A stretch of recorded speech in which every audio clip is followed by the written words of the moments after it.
and was subject to severe penalties, including death. Every major religion forbade usury.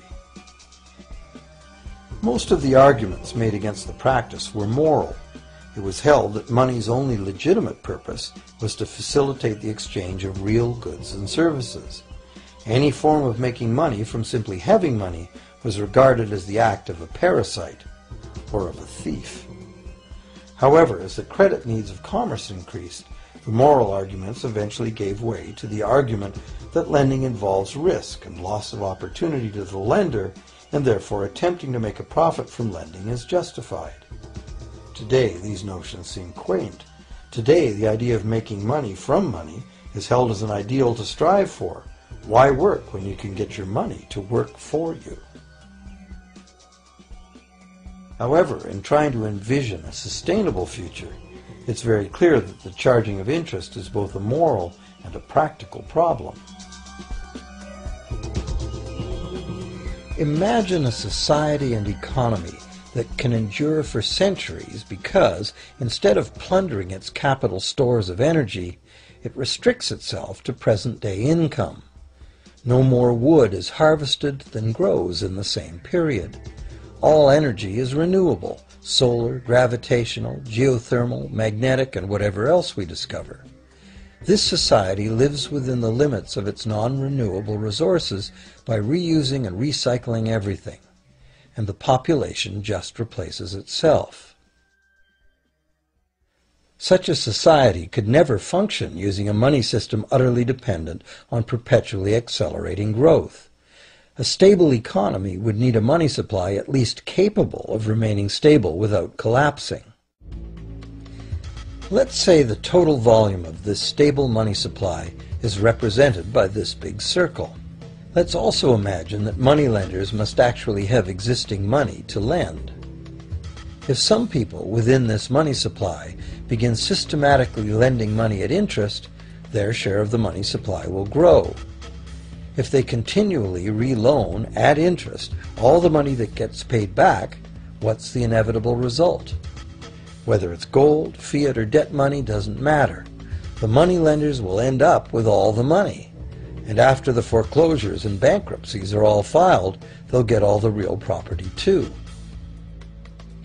Only if the proceeds of lending at interest were evenly distributed among the population would this central problem be solved.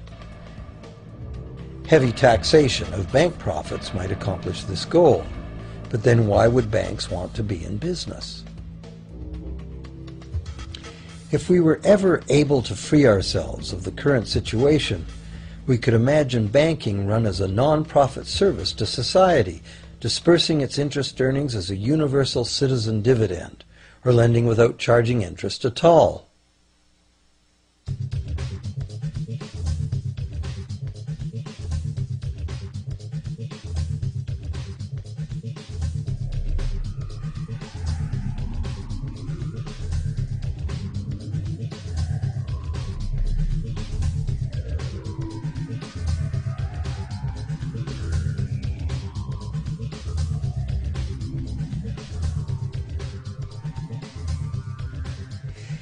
If it is the fundamental nature of the system that causes the problems, tinkering with the system cannot ever solve those problems. The system itself must be replaced. Many monetary critics call for a return to gold-based money, claiming that gold has a long history of reliability. They ignore the many scams that can be played with gold, shaving coins, debasing the metal, cornering the market, all of which were abundantly practiced in ancient Rome and contributed to its fall. Some advocate silver at being more abundant than gold and therefore more difficult to corner. Many question the need to bring back precious metals at all. No one wants to go back to carrying heavy sacks of coins to go shopping. It's a certainty that paper, digital, plastic, or more likely biometric ID money would be the real medium of trade, with the same potential for creating unlimited debt money we have now. Beyond that, if gold again became the sole legal basis of money, those who have no gold would suddenly have no money. Other monetary reform advocates have concluded that greed and dishonesty are the main problems, and that there may be better ways to create an honest and equitable money system than returning to silver or gold. Inventive minds have proposed a variety of alternate ways to create money. Many private barter systems create money as debt, much as banks do, but it is done openly and without charging interest. An example is a barter system in which debt is expressed as pledges of hours of work, all work being valued equally at a dollar figure that then allows hours to be equated with the dollar price of goods. This kind of money system can be set up by anyone who can devise a way to do the accounting and find willing and trustworthy participants. Setting up a local barter money system, even if it were little used now, would be prudent emergency planning for any community. Monetary reform, like electoral reform, is a big topic, and one that requires a willingness to change and to think outside the box. Monetary reform, again, like electoral reform, will not come easily, because the enormously powerful interests that benefit from the existing system will do their utmost to maintain their advantage. Now that we've seen that money is just an idea, and that in reality money can be whatever we make it, here's one very simple alternative monetary concept to consider. This model is based on systems that have worked in the past, in England and America, systems that were undermined and destroyed by the goldsmith bankers and their fractional reserve system.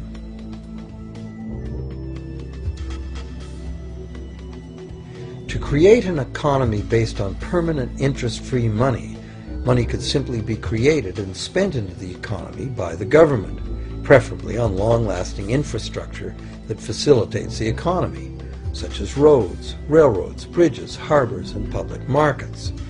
This money would not be created as debt, it would be created as value, that value being in the form of whatever it was spent on. If this new money facilitated a proportional increase in trade requiring its use, it would cause no inflation whatsoever. If government spending did cause inflation, there would be two courses of action available. Inflation is equivalent in effect to a flat tax on money. Whether the money goes down in value 20% or the government takes 20% of our money away from us, the effect on our buying power is the same. Viewed this way, inflation in place of taxation might be politically acceptable if well spent and kept within limits. Or government could choose to counter inflation by collecting tax monies that it then takes out of use, thus reducing the money supply and restoring its value. To control deflation, which is the phenomenon of falling wages and prices, the government would simply spend more money into existence. With no competing private debt money creation, governments would have more effective control of their nation's money supply. The public would know whom to blame if things went wrong. Governments would rise and fall on their ability to preserve the value of money. Government would operate primarily on taxes, as it does now, but tax money would go much, much further, as none of it would be required to pay interest to private bankers. There could be no national debt if the federal government simply created the money it needed. Our perpetual collective servitude to the banks through interest payments on government debt would be impossible.